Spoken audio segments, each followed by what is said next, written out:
So I was driving through St Austell and I noticed that people were ducking because some insects were flying around. 5 minutes in, it's a loud and busy place. They don't want the bees here.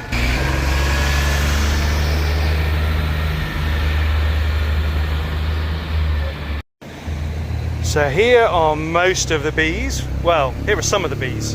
A lot are in the box, and now I was just about to try and shake more in, but I'm seeing that we've got a lot of fanning and curling up of the bottom.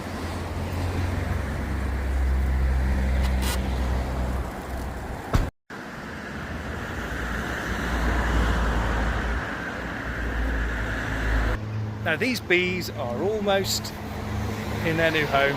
I wrapped the box that I caught them in up in the bee suit because they were getting out of other gaps.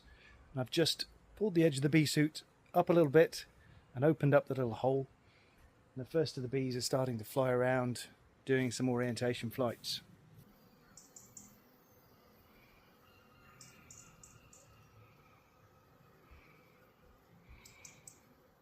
It's sunset, I've come back and I've transferred them from the white box into this green box, because in the green box I can put a feeder in the lid so they can, you know, get on with rebuilding a new home. And they've been disrupted a bit and they're trying to work out where the entrance is. There are a couple of bees have gone to the entrance and they're starting to fan there.